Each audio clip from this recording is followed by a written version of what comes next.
Sup dogs? It's Friday, and to be honest, I wasn't even so sure if I was going to record a vlog for this, but then I kind of just decided, you know what, let the cameras roll, see how it goes, do what it does. So I'm working on the game page for Itchio, and so far it's going good. I decided that I'm going to create a couple of GIFs. That way it makes the page look a little bit more interesting, I hope. And here, I'll show you what I got so far. Alright. So yeah, that's basically it. The door just zooms in and then it eventually fades to black. This is actually a scene from the game. I decided to just play my game start to end, record it. This way I could have something ready for when I start making the trailer. And I saw this and I was like, you know what, this would probably make a good GIF on the game page. It seems pretty legit, so yeah, I'm gonna toss it up there, and hopefully it looks as nice as I think it does. Which, by the way, if you're watching this video, then that means the page has been created on Itchio, on Gamejolt, and please do check it out, give it a follow, it will mean the world to me. And once you've finished checking it out, feel free to hop back onto this video and watch the rest, or comment down below. Do what you want to do. Anyway, I'm going to create a couple more. I was thinking about creating a GIF for the thumbnail, but at the same time, I'm like, is that too much GIFs? Because I'm going to have a couple of GIFs within the game page, and then a GIF and a thumbnail. It feels like it's GIF overload. I don't know. I guess we'll see. Hello. It's Saturday, the next day, 11 a.m. Totally just came back from a run like an hour or half an hour ago. My whole body aches, but that's not important. The important thing is that we're gonna do this. So right now I'm trying to create a background image for the Itchio game page. And I don't exactly know what to do, so I looked up on Google for some suggestions, and it eventually linked me back to Itchio, and it said go for something subtle, something easy like this. How it kind of just have a gradient that fades to black as you go outward, and I do kind of like that, so I think I might do something like that where it does fade out to the side. And I also gotta admit that this person, whoever made this game, looks really awesome. Breaking Bites. Nice. And I also want to put it into like a smaller window view. This one is a 4K screen.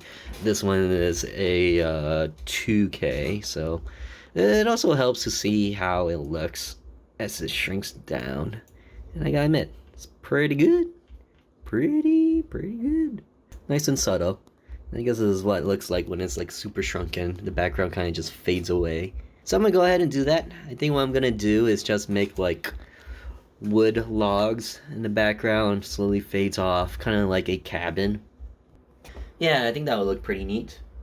So I'm gonna do that, and then I'm gonna eat lunch, and then we'll see how the rest of the day goes.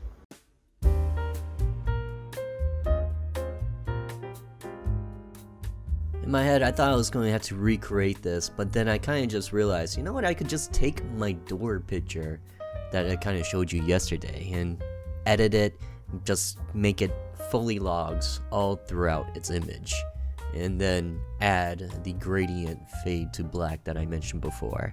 And I gotta admit, I'm not really proud of myself because of how long it took, but at the same time, no matter where I looked or how I looked, nothing gave me a hint about a recommended size for the background for the Itchio game page, so a lot of it was trial and error until something worked out. And well, the result that you're gonna see today is actually not what I went with, because I decided to go for something, kinda liked it, but I didn't love it. So I eventually returned back to it later on in the night to edit it some more. Liked it, but still didn't love it. And so then the next day, that's when I think ooh, chef kiss.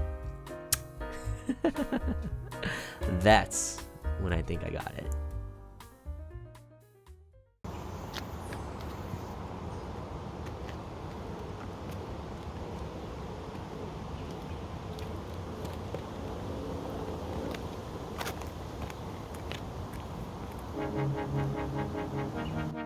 Guys, one wheels are flipping awesome. The one you're seeing right now, my girlfriend actually bought it like a couple of weeks ago, which is why we're topping at like 10 miles per hour at best.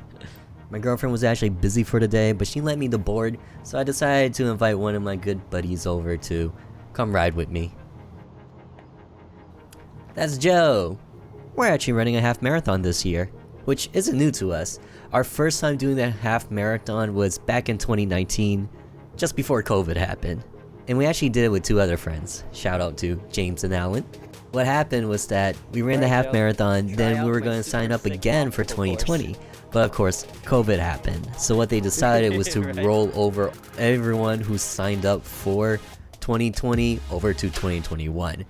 Which meant we had 2 years to train, but being terrified of COVID and also being very lazy, I kind of just became a couch potato and everything feels as hard as day 1.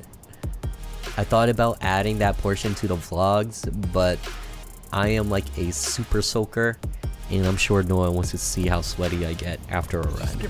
Anyway, enjoy some shots of some newbies riding a one wheel. Oh! And he's solid.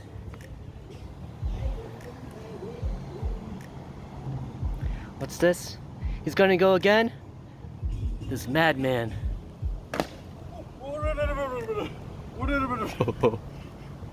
It started scraping against my shoe. Oh god. I'm like, ah! Oh my god. Okay. Yeah, it's actually not that bad.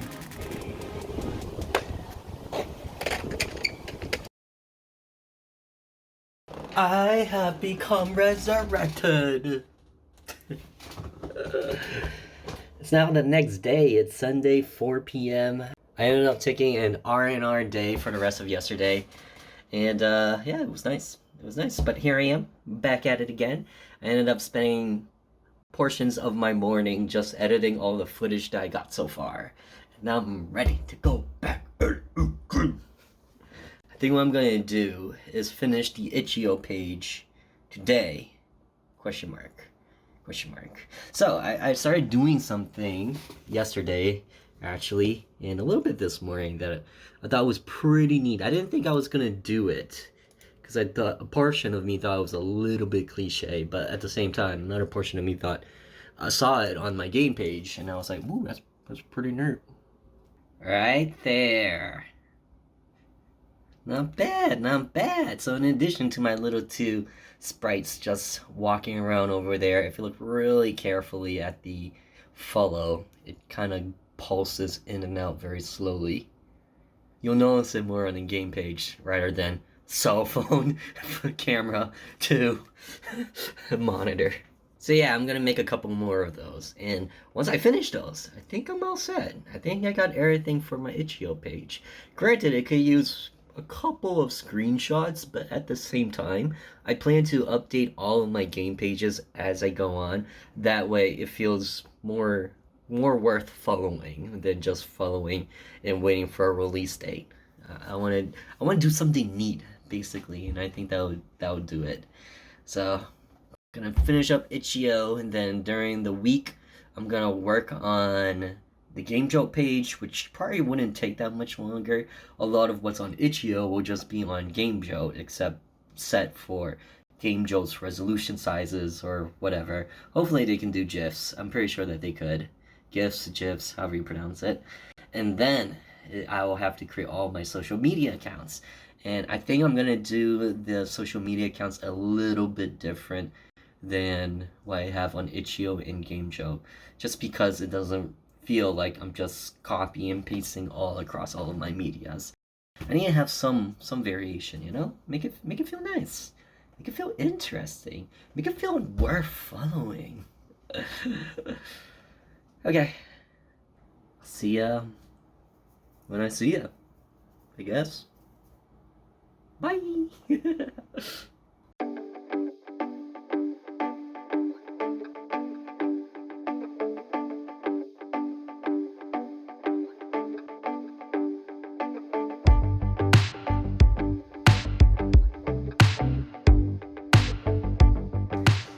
Gamejolt sure brings back a lot of memories.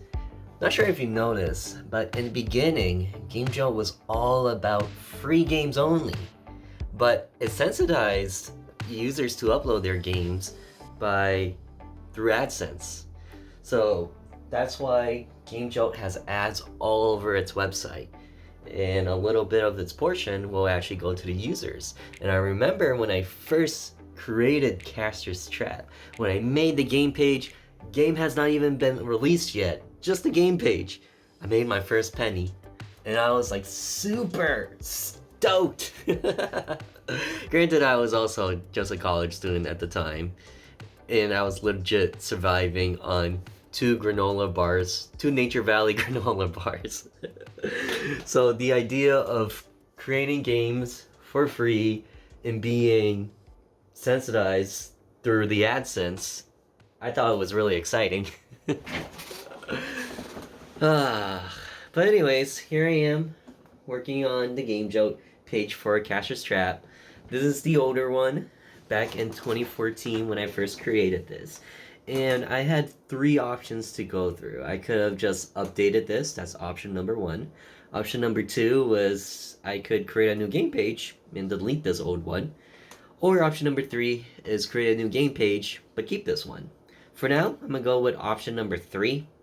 And just have a link as well as several announcements for those who are still actively following this old Caster's Trap page that the new one's going to be out pretty soon, so do head on over and check it out as soon as possible. As for whether or not I'm going to delete this old one, I'm not sure. I think I'm going to keep it around for a little bit and then decide in like a year or maybe half a year from now. We'll see. But other than that, it was exactly as I thought. Its layout is very simple, pretty much like Itchio. Only difference is that it has a lot of different resolution sizes, and it's just crazy to see how different the two actually are. So like none of which that I've used for Itchio can be used for Gamejolt because it uses these crazy resolution sizes. Like this banner, for example, its max resolution size is 2000 by 500 pixels, and if you guys know that stuff, that's a really bonker one to me, in my opinion. So that was pretty neat. Oh god, my gimbal ran out of batteries.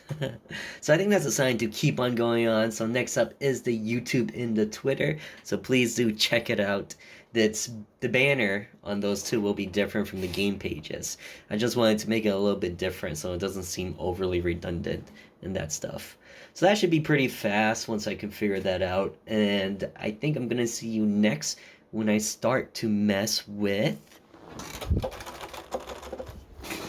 that thing. I think it's gonna be pretty interesting. I've used it already. I spent 2 to 3 weeks just messing around trying to figure out basic music theory because I had zero, and I mean zero, background in music when I started this.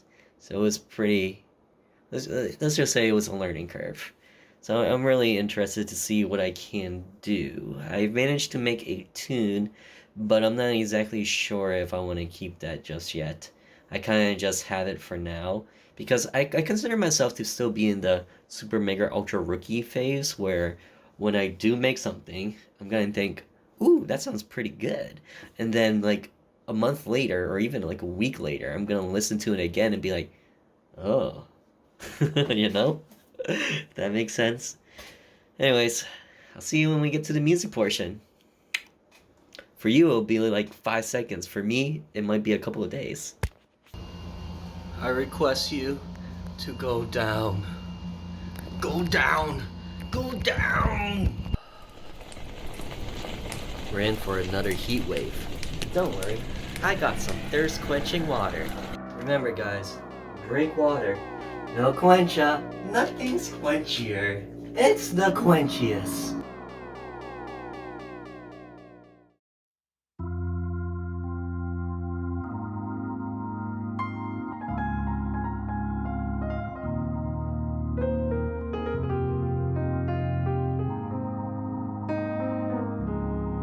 Alright, so what I have in front of me is the Nectar Impact LX25 Plus. And there's a lot going on with this keyboard here. So much so that I cannot exactly tell you what all of these things do. Like, yeah, it has words on all these knobs and all these buttons, but I don't exactly know what they do. And by the way, I apologize in advance for both the skewness of this video and all these wires kind of just running around. I generally don't have the keyboard set up this way, and this was also kind of just the only way I could have this sort of recording setup going on. But back to this keyboard. The main purpose of this section of the video is to get you to better understand my position with music. And it's that I have practically zero musical talent or experience whatsoever. Like, yeah, in elementary school, in middle school, you do take music classes, but I actually remember I took music class in 3rd grade, 4th grade, 5th grade, 7th grade, and then that was it. After that, nothing to do with music besides listening to it. So I really came into this kind of not knowing what was going on. And just from that alone, I already know that a lot of you guys who are much more experienced with music would have suggested that I got something a lot more easier than a keyboard like this. Something with just pretty much just the keys and maybe the octave switches. So I don't have to worry about too many things going on. But don't worry, I kind of just ignore them all together. In my defense, this was actually a gift to me, so there it is. And as for the DAW, Digital Audio Workstation, I am working with Bitwig. Bitwig actually came free with this, so that's the only reason why I'm using it. I don't know if it's the best for me to use as a newcomer, but I've been working with it and it's been pretty decent. But just to set the bar of where I was at before I got this keyboard, I didn't even know what a major scale was or a minor scale. I literally knew like nothing about music. The only thing I remember from grade school music classes was Every Good Boy Deserves Fudge and Face. So when I got this keyboard and I looked at it, I was like, okay, where are you, good boy that deserves fudge? Where are you, Face? What do I do? But the videos eventually told me that that stuff that I learned was only there to help me memorize music sheets or how to read music sheets. But it did help me in understanding that for your keys, it goes from A to G. So that was helpful. And I feel like a lot of you guys have some knowledge in music, but on the off chance that you don't and you're kind of curious and getting into music and how a guy like me with no music skills and how far I got, well, what I can tell you is that this is middle C, and then this is D, E, F, G, and then A, B, C.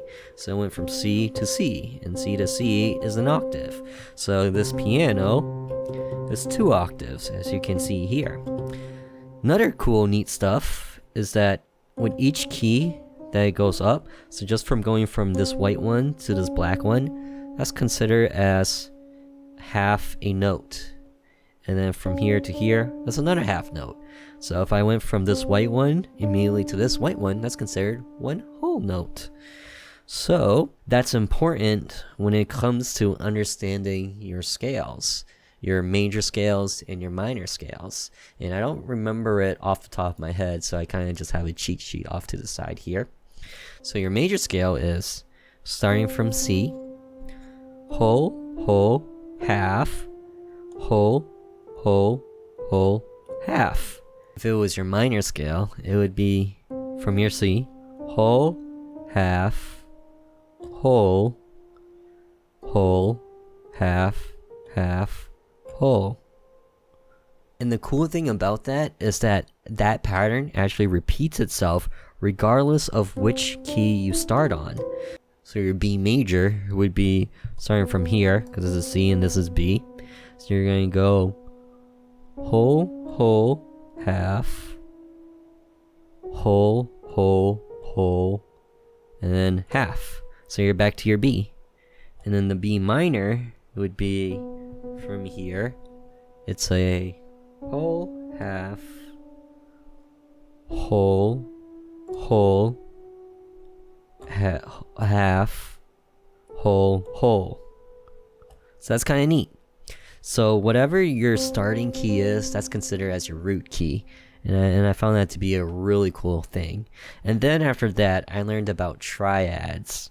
So triads are just playing 3 keys, and it kind of sounds pretty nice, right?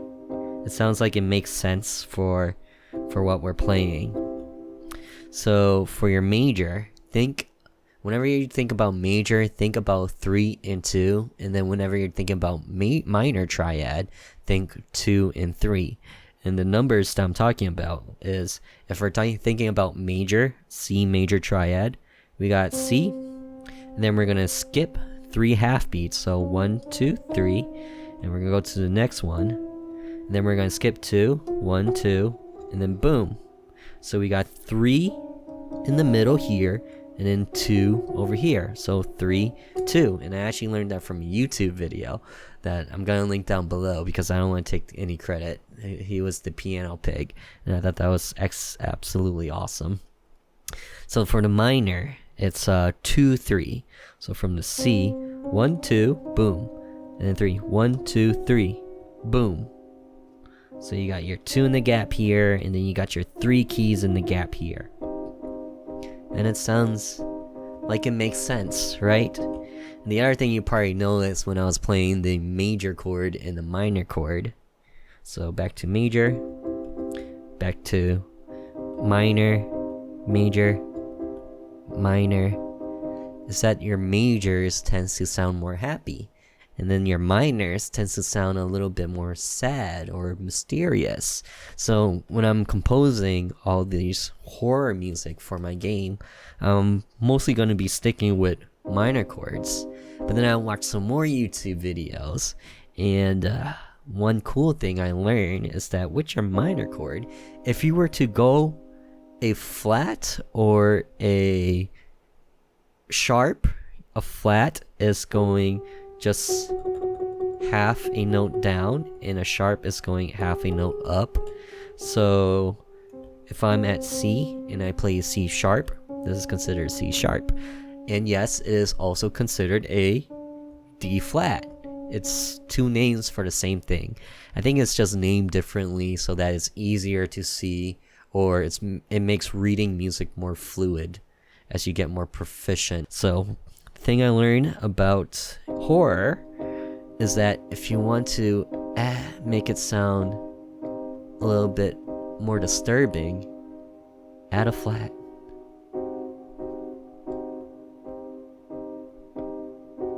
You hear the difference, right?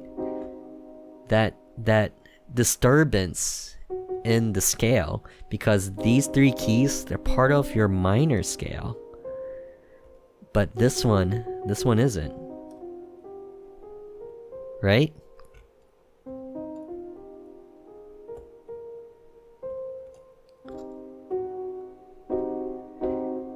And that makes you get the feeling that something is wrong, something is not right. And as it turns out, this sort of, I guess, pattern, or not exactly a rule, but this sort of pattern kind of is seen with a lot of horror music that gets composed, and I found this to be like it's probably like the most basic stuff to a person who already knows music. Oh man. But I just find it so exciting. It's so neat to kind of just discover all these things. When I was in high school, I was curious about music. I wanted to get into an instrument of some sort, but I was also terrified because I didn't know anything about it. I kind of forgot everything I learned in grade school.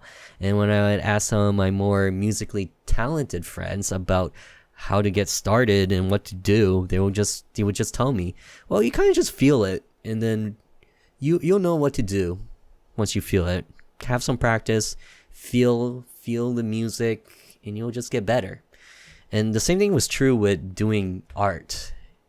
Art was also something I was terrified of, if you've seen past vlogs. So it's kind of just awesome to have YouTube exist, and finally have a more technical aspect on how to get started with these things. So I'm hoping that if any of you guys who were as, I guess, not exactly terrified, but as turned off from music as I was growing up and getting into however old I am now, that maybe hearing a more technical aspect to music, it might open that door for you to give it another try. So yeah. Alright, so I'm now gonna spend some time cranking out some tunes and make something for the teaser trailer.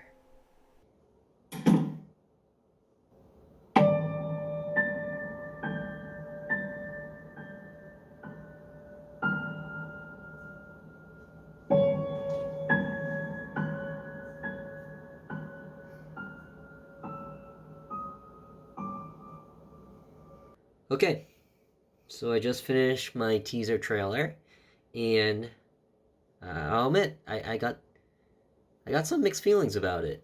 Part of me really does like it.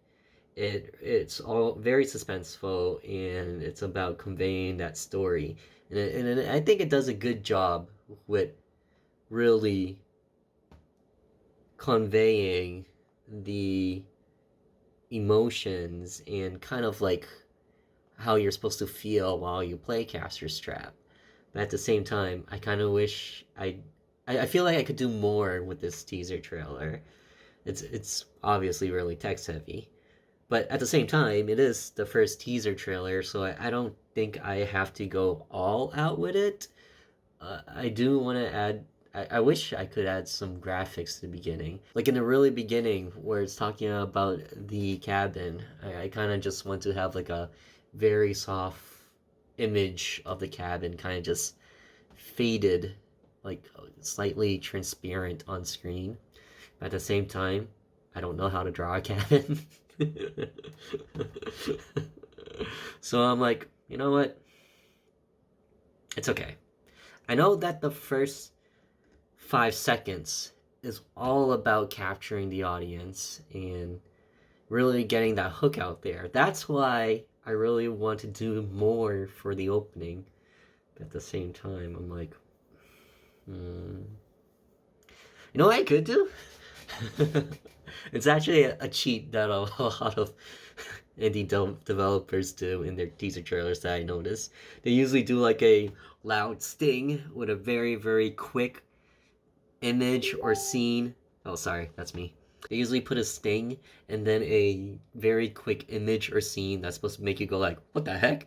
And then they actually start watching the trailer. Maybe I'll do that. See if that works. But yeah, I will do that. There's going to be a lot of trailers that will come out in the future. So I'm hoping to gain at least a couple of followers with each trailer that gets released. Or maybe a couple more views. I don't know if saying followers is right. I feel like that's overly optimistic. I think views is more a reachable goal than followers. But yeah, anyways, I do like what I have here. I actually think I might take this, work on it some more, and then use it as the intro to my game. Like, I know that sounds really cheap, but you gotta admit, everything is like very what's the word? Oh, it's gonna bother me.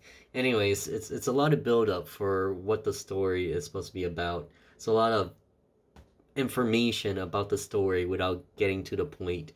It's a lot of world building. Ugh, what's the word? Exposition. There it is. There it is. That's the word. I feel like there's a lot of exposition in this teaser trailer. And at the same time, I feel like this sort of exposition is really good for the intro of the game. Like, when you're playing the game, you don't really care about how the player got to where they got to. You're more so caring about the now and reaching to the end of the game. With, I guess, some scenes mentioning the beforehand. Well, the game itself is all about the then and there and what's to come, and less about how he got there. So I think just having this 2.5 minutes of exposition that explains how the player gets there is a good way to introduce the game. And that is why I'm going to take this and work on it some more, tweak it a whole lot more, and eventually put it into the intro of the game. I think I'm going to have to draw a cabin, among other things, but hey, I've done a lot for this game that I didn't think I could do. I made music. I digitally drew. You guys seen the thumbnails for the games. I didn't think I could do that stuff, but I did it, and it's pretty crazy. So, next up, drawing a cabin. Cool. And then when you guys finally see the game, you can actually compare notes to this teaser trailer, or to the teaser trailer that uploaded today that you're watching, versus what's the intro of the game. And I think that would be pretty neat and cool. All right. What am I doing now? Oh yeah.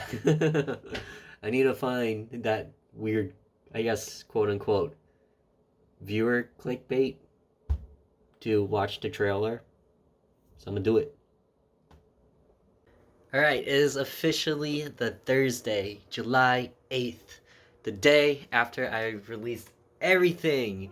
And I just gotta say thank you to all of you who interacted with the game pages and interacted with the YouTube videos and even subscribed to Casher's Trap Game, the channel where everything will be uploaded on, and following the Twitter and just everything. It's really phenomenal. So thank you guys. It went a lot better than I thought it would. So that's awesome. There's still a lot to go, as you guys suspected. Won't be released till late 2021. If you guys are following the game pages, then it's going to be updated at least on a monthly basis, and as we get closer to the release date, then it's going to turn into bi-monthly, then weekly, then for the last week, every day leading up to that week of the release. So I'm hyped. I can't wait to finish this and get it out to you guys. I swear, this is like my #1 motivation to getting it out there. In long past, I've always kind of just started a project and then died a quarter way through while ever finishing it, or dying like halfway through. Granted, this game, Casher's Trap, is going to be a lot shorter than what I tried attempting in the past. It's like it's roughly a 2-hour game. So yeah. Anyways, if you guys haven't checked it out, then please do. I really hope you guys enjoy it, and I'll see you in the next vlog, or in the next tutorial video I upload, if you guys are watching those as well. Alright, thanks again, and I'll see you in the next one. Till then, later!